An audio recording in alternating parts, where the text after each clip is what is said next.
আসসালামু আলাইকুম। সিরাত ভয়েস চ্যানেলে আপনাদেরকে স্বাগতম। আমরা অনেক সময় আল্লাহর কাছে কিছু চাইতে গিয়ে দ্বিধায় পড়ে যাই। ভাবি, আমার এই চাওয়াটা কি খুব বেশি হয়ে যাচ্ছে? এটা কি আদৌ সম্ভব? কিন্তু আমরা ভুলে যাই আমরা যার কাছে চাচ্ছি তিনি কুন ফায়াকুন এর মালিক। আজ আমি আপনাদেরকে শোনাবো আল খানসা হিফজোখানায় শোনা এক আফ্রিকান মায়ের বলা তার মেয়ের দোয়া কবুলের এক অবিশ্বাস্য সত্য গল্প, যা আপনার দোয়া করার ধরন আর আল্লাহর প্রতি বিশ্বাসকে চিরতরে বদলে দেবে। চলুন শুনি সেই অসম্ভবকে সম্ভব করার গল্পটি। আমি তখন আল খানসা হিফজোখানায় পড়ি। বয়স 15 কি 16 হবে। আমাদের হালাকায় এক মাঝবয়সী মহিলা ছিলেন, আফ্রিকান মহিলা। একদিন দোয়া কবুলের তালিম চলছিল। তখন সেই মহিলা কান্না করতে করতে বলেন, আমার মেয়ে অনেক জিদ্দি। সে এমন কিছুর আবদার করেছিল যা আমরা সবাই বুঝতাম যে বিষয়টা অসম্ভব। তার বয়স হচ্ছিল, তার জন্য আমাদের গোত্রীয় ছেলেদের কত যে প্রস্তাব আসে, কিন্তু সে রাজি হয় না। সে কালো চামড়ার, সে অনেক লম্বা আর অনেক স্বাস্থ্যবতী। আমাদের গোত্রে এমন মেয়ে মানে অনেক সুন্দরী। কিন্তু এই আরবে তো কালো স্বাস্থ্যবতী সুন্দরী না। আরবরা সাদা চামড়ার পাতলা ফিনফিনা মেয়ে পছন্দ করে। তো আমার মেয়ের ইচ্ছে সে আরবের সুন্দর ফর্সা চামড়ার ছেলের বউ হবে। আমরা তাকে অনেক বকা দিতাম, বুঝাতাম যে এমন আশা করলে জীবনেও বিয়ে হবে না। মেয়ে বলতো, আমার বিয়ে তোমরা দিবা নাকি আমার আল্লাহ দিবেন?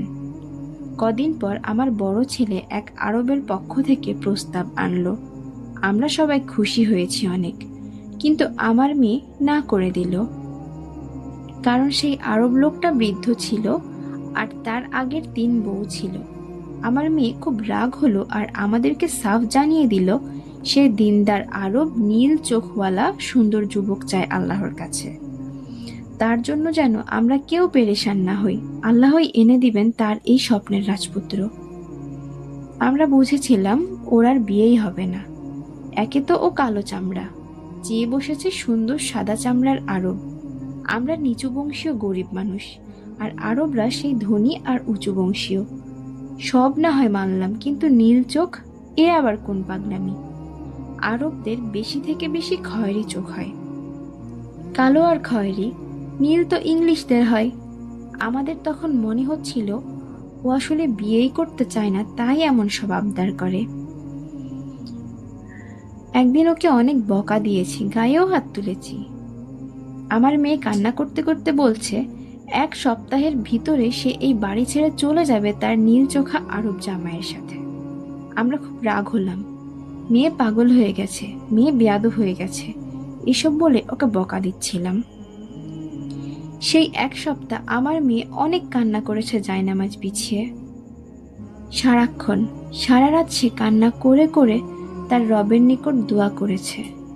ঠিক 7 দিনের দিন তার জন্য এক নীল চোখওয়ালা সুদর্শন আরব যুবকের পক্ষ থেকে বিয়ের প্রস্তাব এসেছে। আমরা সবাই এত বেশি খুশি হয়েছিলাম ভাষায় প্রকাশ করার মতো না। ওয়াল্লাহি, যদি মানুষকে সিজদা করা জায়েজ থাকতো, শিরক না হতো, সেদিন আমরা সবাই আমার সেই আল্লাহওয়ালা মেয়েকে সিজদা করতাম। আমি অবাক হয়েছি আমার মেয়ের ইয়াকিন দেখে, ওর তাওয়াক্কুল দেখে আর ওর দোয়ার ক্ষমতা দেখে। আমি বিয়ের দিন আমার মেয়েকে বলেছিলাম কি বলে সে আল্লাহর কাছে দোয়া করত। মেয়ে বলল, আমি সারাদিন ইস্তেগফার করতাম আর সারা রাত আমার পছন্দ ব্যক্ত করে দোয়া করতাম, আর আমার ইয়াকিন ছিল আল্লাহর কাছে সবই সম্ভব। আজ 8-10 বছর আমার মেয়ে অনেক সুখেই সংসার করছে। ওর বাচ্চাগুলো অনেক সুন্দর সুন্দর, কেউ সাদা, কেউ কালো, কেউ মাঝামাঝি। কিন্তু মজার বিষয়, ওদের সবার চোখের রং নীল। আমরা সবাই একটা ঘোরের মাঝে চলে গিয়েছিলাম এই গল্প শুনে। মহিলা প্রচুর কান্না করতে করতে বলছিলেন, আর আমরা মারাত্মক রকমের ইমোশনাল হয়ে পড়েছিলাম। এই গল্প সেই দিন ওই মজলিসের সবাইকে এমন নাছোড়বান্দা বানিয়ে ছাড়ছিল। রাতের তাহাজ্জুদ আর ইস্তেগফারের কি ক্ষমতা তা এই দুইটা না করে বোঝা যাবে না। এই গল্পটি আমাদের মনে করিয়ে দেয় দোয়ার ক্ষেত্রে কোনো কিছুই অসম্ভব নয়। ওই মেয়েটির সম্বল ছিল শুধু গভীর বিশ্বাস আর রাতের চোখের পানি। আমরা যখন যুক্তি দিয়ে বিচার করি তখন অনেক কিছু অসম্ভব মনে হয়, কিন্তু যখন বিশ্বাস দিয়ে আল্লাহর কাছে যাই তখন আকাশ থেকেও অলৌকিক কিছু নেমে আসা সম্ভব। আপনাদের জীবনে কি এমন কোনো দোয়ার গল্প আছে যা অসম্ভব মনে হলেও আল্লাহ কবুল করেছেন? কমেন্টে আমাদের সাথে শেয়ার করতে পারেন।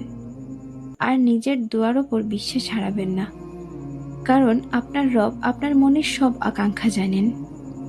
ভিডিওটি ভালো লাগলে লাইক দিন এবং সিরাত ভয়েজের সাথেই যুক্ত থাকবেন। আজ এ পর্যন্তই। আল্লাহ হাফেজ।